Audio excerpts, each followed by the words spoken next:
This is a major study. It was done by mail, which means that we were able to ask a number of questions, which is one advantage of the mail format, which means there's a lot of fascinating data, which means it's very difficult to hit all the high points in a very brief period of time, but I'll do that in just a couple of minutes here.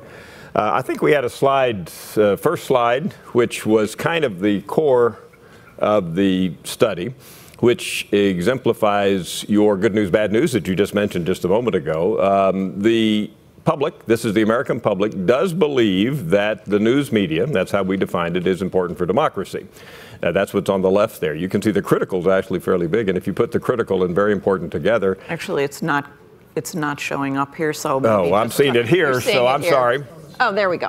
I thought everybody was seeing what I'm seeing. It's there here. and there, so I guess we're okay. All right, great. At any rate, the ring of fire here, so to speak, shows that when you put critical and very important together, Americans do, in fact, believe that the news media are important for democracy, which is very important. You know, it's part of the core of our free press, of our country, but nevertheless, it's encouraging to know that the American public still buys into the fact that we do need news media to keep the democracy going.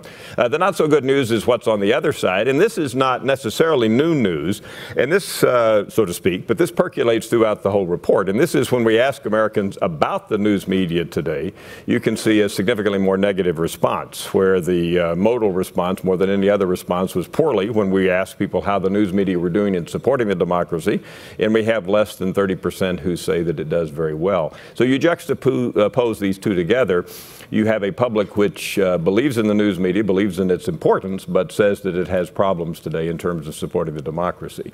There's a number of other findings in the study that support this same basic idea that Americans are skeptical / critical / worried about the news media today. One of the reasons for this, and this is one of the more fascinating phenomena that we've measured in all of American public opinion recently, is the partisan gap. And I think we have that on the next slide here. That for a variety of reasons, and that would be a whole nother session where we could spend hours and hours going through it, we have a significant, startling divide between the way that those who identify as Republicans and to some degree independents and those who identify as Democrats today view the news media. And you can see the numbers here, which are fairly dramatic. You've got almost 7 in 10 Republicans who will put themselves in the poor job category when we ask them to assess the news media, and you've got independents who tilt that way, and then Democrats the mirror opposite. Not quite as high. You don't find 7 out of 10 Democrats saying it, but clearly it's more in the positive line.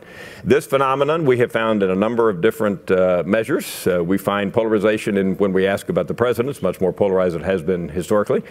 We and other research firms have looked at a variety of issues over the last years, and when we ask them almost anything, people are more partisan now than they used to be. When we ask people, how's the economy doing, nothing to do with politics, we find a growing divide where Democrats today simply cannot say it's doing well with the Republican president. A year ago, Republicans didn't say it was going well. So this is part of that same phenomenon. I think it's one of the most important things that we'll be dealing with here is the fact that you've got the right side of America, so to speak, and I mean that ideologically, in a very critical mode when we or other pollsters ask them about the news media, again, for a variety of reasons. One final point I would make out of all of this report is a fairly negative review of the internet.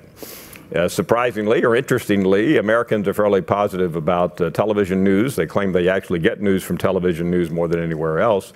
But when we ask them about the internet, when we ask about social media in particular, we get negative responses back from the American public. And in particular, we get negative responses when we ask about something like social media, which enables you to get a news feed, which gives you the types of news based on your history that you enjoy seeing or reading about. The public actually says that's not good. They think it's not appropriate, not good to get a diet of just what they're interested in. The good news there, of course, is Mark Zuckerberg and others have begun to realize this, and there's a lot going on that chain. But I think that's very significant given that the internet is the dominant source of news for people who are younger in particular in our survey. One final point, most Americans claim they're not ideologically in a vacuum when they get news. That is, even though we may think it's the case that conservatives only watch conservative media and liberals only watch liberal, when we ask Americans, the vast majority of them, big majority of them, say they actually get news from both conservative and liberal sides of the spectrum. So Americans claim to us that they're getting news from both sides of the spectrum, which is good as well.